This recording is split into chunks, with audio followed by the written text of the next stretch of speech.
নমস্কার। যুক্তি তর্ক সঙ্গে অর্কয় আপনাদের স্বাগত। আপনাদের সঙ্গে আমি অর্কপ্রভু সরকার। বিজেপি বিরোধী রাজনৈতিক দলগুলোর কাছে মমতা বন্দ্যোপাধ্যায় রাজনৈতিক বিশ্বাসযোগ্যতা তো হারিয়েছেনই, কারণ তৃণমূলকে কেউ বিশ্বাস করে না। তার কারণ মমতা বন্দ্যোপাধ্যায়ের যখন যেমন তখন তেমন নীতি, সুনির্দিষ্ট মতাদর্শ কোনো রাজনৈতিক দলের না থাকলে যা হয় তৃণমূলের ক্ষেত্রেই সেটাই হচ্ছে। অধিকাংশ পরিবারবাদী রাজনৈতিক দলগুলোর মতাদর্শগত দেউলিয়াপনা যত দিন যাচ্ছে তত প্রকট হচ্ছে। কিন্তু রাজ্যের মানুষের একটা বড় অংশের বিশ্বাস হারিয়েছেন মমতা। কেন? গঙ্গাসাগর মেলা শুরুর সময় মুখ্যমন্ত্রী গিয়েছিলেন, প্রতি বছর যান, সরজমিনে বন্দোবস্ত খতিয়ে দেখতে। রাজ্য পুলিশের মহানির্দেশক ছিলেন।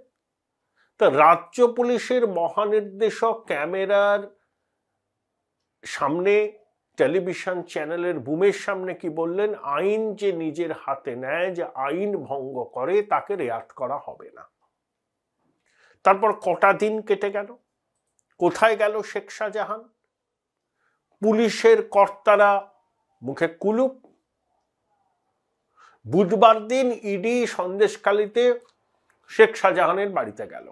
খুব পরিকল্পনা করে তারা গিয়েছিল, তারা জানতো তারা কিছু পাবে না। ওই কিছু গয়না, কিছু পাসপোর্ট, ভিসা, প্লেনের টিকিট, পঞ্চায়েতে বিনা প্রতিদ্বন্দ্বিতায় জেতা প্রার্থীর সার্টিফিকেট ইত্যাদি ইত্যাদি। কিন্তু 19টা তালা ভেঙে বাড়ির দরজায় নোটিশ লাগিয়ে দিয়ে চলে এসছে। কিন্তু ইডি এই যে এতদিন যাবৎ শাহজাহান সম্পর্কে বিস্তারিত তথ্য সংগ্রহ করেছে, তার তো 17টা বাড়ি, 43 বিঘা, 17টা গাড়ি, 43 বিঘা জমি, ব্যাংকে প্রায় 2 কোটি টাকা নগদ, স্থাবর অস্থাবর আরো সম্পত্তি আছে। এগুলো হচ্ছে টিপ অফ অ্যান আইসবার্গ। তাহলে 29শে জানুয়ারি শাহজাহানকে হাজির হওয়ার কথা বলা হয়েছে, না হলে ইডি আদালতে গিয়ে ওয়ারেন্ট জারি করবে এবং হ্যাবিচুয়াল অফেন্ডার এটা ঘোষণা হয়ে যাবে এবং শাহজাহানের প্রপার্টি প্রভিন্সিয়াল মানে মার্জনা করবেন, অ্যাটাচমেন্ট হবে, টেম্পোরারি অ্যাটাচমেন্ট। তাহলে শাহজাহান কিন্তু পালাতে পারবে না। তার ঘনিষ্ঠজনেরা খবরে কাগজে সাক্ষাৎকার দিচ্ছেন যে শাহজাহান টিভি দেখে হাসছে, ইডিকে দেখে হাসছে, সব নিয়ে চলে এসছে, 2 ঘন্টার দূরত্বে আছে সন্দেশখালী থেকে। শুভেন্দুবাবু তার পাঞ্জাবির পকেট থেকে মোবাইল বার করে বলেছেন যে 5 কিলোমিটার দূরে শামসুল সর্দারের বাড়িতে শাহজাহানের টাকা আছে। শুভেন্দুবাবু দাবি করছেন, শাহজাহানের সহযোগীরা বলছেন যে 2 ঘন্টার মতো দূরত্বে সন্দেশখালী থেকে শাহজাহান আছেন, সব নিয়ে এসছেন। রাজ্য পুলিশ খুঁজে পাচ্ছে না। এরপরে কেউ রাজ্য পুলিশকে বিশ্বাস করবে? ন্যূনতম বিশ্বাসযোগ্যতাটা তারা নষ্ট করছে। সন্দেশখালী থানার ওই আইসি ইডির আধিকারিকদের কাছে গিয়ে তার ভিডিও ফটোগ্রাফার ঢোকাতে চেয়েছিলেন। ইডি তো নিরপেক্ষ সাক্ষী নিয়ে এসছেন, সন্দেশখালী থানার কর্তা বলছেন তারও 2 জন নিরপেক্ষ সাক্ষী থাকবেন। এই তৎপরতা যদি শাহজাহানকে ধরার ব্যাপারে করা হতো তাহলে এত কিছু হতো না। ইডি খুব বুদ্ধি করে কাজটা করেছে, জেনে করেছে যে কিছু পাবে না, কিন্তু নোটিশ লাগিয়ে দিল, সম্পত্তি অ্যাটাচ করা শুরু হলো। শাহজাহান আদালতের নির্দেশ বেরোবে, যদি না যায় পলাতক ঘোষণা হবে, ফিউজিটিভ। শাহজাহান পালিয়েও যেতে পারে ওই জলপথ দিয়ে বাংলাদেশে, সব সম্পত্তি বাজেয়াপ্ত হবে। এবং শাহজাহান পালালে কি হবে? এই ভোটের কাজে তাকে আর পাওয়া যাবে না, তার অনুগামীরা ঘরে ঢুকে যাবে, গর্তে ঢুকে যাবে, এবং সে বাংলাদেশে পালালেও বাংলাদেশ থেকে ফিরিয়ে আনার উদ্যোগ নেওয়া হবে।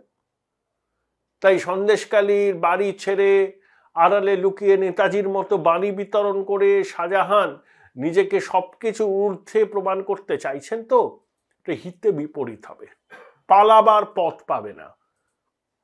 এবং রাজ্য পুলিশ নিজেদের মান মর্যাদাটাকে ধুলায় লুটিয়ে দিল। কাল নাজার থানার বড় কর্তার কাণ্ড কারখানা আপনারা টিভিতে দেখেছেন, কি তৎপরতা, দৌড়ে চলে এসছেন। 2, ভারতবর্ষের কোন রাজ্যে শুনেছেন যে কেন্দ্রীয় এজেন্সি রাজ্য পুলিশের সঙ্গে যৌথভাবে তদন্ত করবে না বলে কলকাতা হাইকোর্টের প্রধান বিচারপতি ডিভিশন বেঞ্চে মামলা করেছে? ওই যে সিট গঠন করে দিয়েছিলেন মাননীয় বিচারপতি জয় সেনগুপ্ত, তাতে রাজ্য পুলিশের এসপি পদমর্যাদার একজন অফিসার এবং একই সঙ্গে সিবিআই এর এসপি পদমর্যাদার অফিসার, টিমের কম্পোজিশন সিবিআই এবং রাজ্য পুলিশ যৌথভাবে ঠিক করবে। কিন্তু ইডি বলেছে যে রাজ্য পুলিশের সঙ্গে কোনো সিট গঠন হলে তাতে তাদের আপত্তি আছে। আপত্তি থাকা সঙ্গত, কারণ সিবিআই এর প্রতিটা পদক্ষেপ রাজ্য পুলিশের যারা থাকবেন সিটে তারা শীর্ষমহলকে জানিয়ে দেবেন, তদন্তের নামে প্রহসন হবে। ভারতবর্ষে বিরোধী শাসিত রাজ্যেও কি এ ধরনের ঘটনা কখনো দেখেছেন? কেন্দ্রীয় এজেন্সি হাইকোর্টে চলে যাচ্ছে, গিয়ে বলছে রাজ্য পুলিশের সঙ্গে সিটে তারা থাকবে না, অর্থাৎ রাজ্য পুলিশের উপর কণামাত্র বিশ্বাস নেই। রাজ্যের পুলিশ মন্ত্রীকে মমতা বন্দ্যোপাধ্যায়, তাকে বিশ্বাস করছে না আর একটা সরকারি সংস্থার আধিকারিকরা, মানে তার দপ্তরকে। কোথায় নিয়ে গেছেন? গোদের উপর বিষ পড়ার মতো এত তো সিবিআই ইডি তদন্ত চলছে। মেডিকেল কলেজে ভর্তি, এটা আমরা অনেকদিন ধরে শুনেছি যে শংসাপত্র জাল করে সংরক্ষিত আসনে জেনারেল ক্যাটেগরির ছেলেদের ভর্তি করা হচ্ছে। কাগজে পড়লাম তাদের কারুর নাম নাকি বড়ুয়া, কারুর নাম নাকি ভৌমিক। রাজ্য সরকার তদন্ত করে এরকম ভুয়ো শংসাপত্র বার করেছে। তাহলে ভুয়ো শংসাপত্র যারা দিয়েছিলেন তারা কি মুখ দেখে দিয়েছেন? টাকার বিনিময়ে দিয়েছেন? কত টাকা, কতজন, কে কে আছে মাতব্বর? তা এগুলো তদন্ত করে দেখার জন্য জাস্টিস গাঙ্গুলি সিবিআই তদন্তের নির্দেশ দিয়েছিল। সঙ্গে সঙ্গে রাজ্য সরকার চলে গেছে ডিভিশন বেঞ্চ। সেখানে ডিভিশন বেঞ্চে গিয়ে তারা বলছে যে স্থগিতাদেশ দিন। মৌখিক স্থগিতাদেশ নাকি পেয়েছেন, কিন্তু লিখিত কোনো অর্ডার দেখাতে পারেনি সিবিআই তদন্তের ব্যাপারে। জাস্টিস গাঙ্গুলি তার অর্ডারটাকে জারি রেখেছেন। এই প্রতিবেদন যখন শুনবেন তখন আরো ডেভেলপমেন্ট হয়ে যাবে। মধ্যে ব্যাপার কি, তোমার যদি মনে কোনো পাপ না থাকে তুমি তদন্ত এড়াতে চাইছো কেন? শেখ শাহজাহানের মজারা লোককে রাজ্য পুলিশ ধরতে পারছে না, তারা কিভাবে কোনো দুর্নীতির তদন্ত করবে? সঙ্গে সঙ্গে ডিভিশন বেঞ্চে চলে যাচ্ছে সিবিআই তদন্তে স্থগিতাতে। আরে তুমি যদি সততার মূর্ত প্রতীক হও, পৃথিবীতে যে এজেন্সি তদন্ত করুন না কেন তোমার কি এসে যায়? তুমি তো চাইবে প্রকৃত অপরাধীরা ধরা পড়ুক, কারা কারা এই চক্র চালাচ্ছে তারা আইডেন্টিফাই হোক, তাদের বিরুদ্ধে ব্যবস্থা হোক দেশের আইন অনুযায়ী।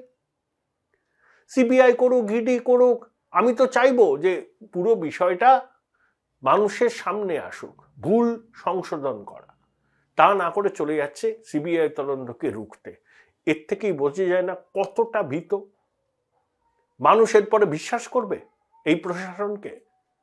আমি জন্ম থেকে মৃত্যু পর্যন্ত মানুষকে সহায়তা করি, অনেক সরকার করে, কেসিআর এর সরকারও করেছে। নির্বাচনে পরিণতি কি হল? কেসিআর তেলেঙ্গানার জন্য অনেক কাজ করেছিলেন, হেরেছেন তো, পরিবারবাদ এবং দুর্নীতি। এই প্রশ্ন যদি জনমানসে ওঠে, দুর্নীতির তদন্ত ঠেকাতে সুপ্রিম কোর্টে আইনজীবীদের পিছনে কত টাকা খরচা করেছে রাজ্য সরকার, আমার আপনার করের টাকা, দুর্নীতির তদন্ত আটকাতে। আর এরা নাকি সততার সব প্রতীক। সামান্য নাকি দুর্নীতি হয়েছে, চাকরিগুলোকে নিলাম হয়ে গেল, পার্থ জেলে, মানিক জেলে, বালু জেলে, কেষ্ট জেলে, শিক্ষা দপ্তরের অনেক কর্তা জেলে। ছোট দুর্নীতি, পঞ্চায়েত স্তরের দুর্নীতি, কেউ কিছু জানতো না। আর আখতারুজ্জামান আর ইদ্রিস যখন ট্রেনে করে মুর্শিদাবাদ যায় তখন নিজেদের মধ্যে কথা বলে, হয়তো মমতা অভিষেককে সম্পর্কে নিজেদের কিছু রিজার্ভেশন তারা নিজেদের মধ্যে আলোচনা করছিল, সেই খবর পেয়ে যাচ্ছেন মাননীয় মুখ্যমন্ত্রী এবং কালীঘাটের বৈঠকে বলছেন যে তোমরা আমাদের নামে বলছো, সব জানি। এতই জানেন তাহলে বালু খাদ্য চুরি করলো, পার্থ চাকরি বিক্রি করলো, মানিক, লজ্জা নেই মানিকটার, 10 বছর ধরে প্রাথমিক শিক্ষা পর্ষদের চেয়ারম্যান রইল, কেউ কিছু জানতো না। এরপরে কোন স্বাভাবিক মানুষের এই সরকারের প্রতি বিশ্বাস থাকে? তদন্তের নির্দেশ বিচারক দিয়েছেন, তদন্তকে ওয়েলকাম করি, সর্ষের মধ্যে ভূতটা খুঁজে বার করি, তাদেরকে চিহ্নিত করে শাস্তি দিই। কোনো শীর্ষ কর্তার বিরুদ্ধে অভিযোগ উঠলে তদন্তে যতক্ষণ না পর্যন্ত নির্দোষ প্রমাণিত হয় তাকে পদ থেকে সরে যেতে বলি। এগুলো তো মানুষ আপনাদের কাছ থেকে এক্সপেক্ট করে। তা না করে বিশ্বাস করি না বালু চোর, বিশ্বাস করি না কেষ্ট চোর, বালুকে সবুজ বিপ্লবের জনক বলে দেওয়া, কোনো বিশ্বাসযোগ্যতা থাকে? এটাই হচ্ছে বড় প্রশ্ন।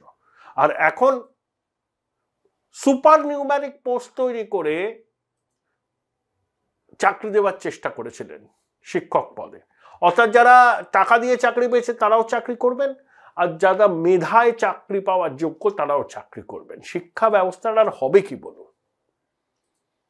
অযোগ্য যোগ্যরা পাশাপাশি এক শ্রেণীকক্ষে ছাত্রছাত্রীদের পড়াবেন। দেখুন, ডক্টর অমর্ত্য সেনের মুখে কুলুপ, অভিজিৎ বন্দ্যোপাধ্যায়ের মুখে কুলুপ। অমর্ত্য সেনের প্রতিটি রাষ্ট্র ওই প্রাথমিক শিক্ষা নিয়ে গবেষণা করে, দেখুন কথা নেই, মুখে নেই, কোনো কথা নেই। ওই গ্রামসি যখন কনসেপ্টটা ভেজিমনি ব্যাখ্যা করেছিলেন না, তখন অর্গানিক ইন্টেলেকচুয়ালসদের কথা বলেছেন। তারা চায়ের দোকানে কাজ করেন, মাঠে ময়দানে কাজ করেন, কলকারখানায় কাজ করেন, সৌদাগরি অফিসে কাজ করেন, তারা আইনজীবী, তারা সাংবাদিক, তারা অধ্যাপক, তারা শিক্ষক, তারা বড় কোম্পানির সিইও, কোম্পানির মালিক, তারাই অর্গানিক ইন্টেলেকচুয়াল। তাদের সম্মিলিত প্রতিবাদ ছাড়া এই মাৎসর ন্যায় থেকে আমাদের মুক্তি নেই। আর প্রতিবাদী কিন্তু সচেতনতার ভাষা। পুরো বিষয় নিয়ে কথা বলেছিলাম প্রবীণ আইনজীবী, সিপিআইএম এর রাজ্যসভার সদস্য বিকাশ রঞ্জন ভট্টাচার্যের সঙ্গে। আজকে মুখ্যমন্ত্রী বর্তমানের প্রশাসনিক সভায় বলেছেন যে বিরোধীরা মামলা করে চাকরি আটকে রেখেছেন এবং আদালতের কাছে তার অনুরোধ যে জট কাটানোর উপায় বাতলান। বিশেষ করে আপনারা তো মামলা করেছেন, বকলমে আপনাদের ঘাড়ি দোষটা উনি চাপিয়েছেন। আগেও বলেছিলেন মামলা করে আটকে দেওয়া হচ্ছে, উনি 60-70 হাজার চাকরি দিতে পারতেন। কি বলবেন? মামলা করার মতো পরিস্থিতি তৈরি করছেন কেন? যদি সৎভাবে নিয়োগ করেন তাহলে মামলা প্রশ্ন আসে না। তিনি বেআইনি ভাবে নিয়োগ করবেন, অস্বচ্ছতা থাকবে, ওএমআর শিট ম্যানিপুলেট করবেন, এইরকম পরিস্থিতি উনি তৈরি করলে পরে আদালতে যেতেই হবে।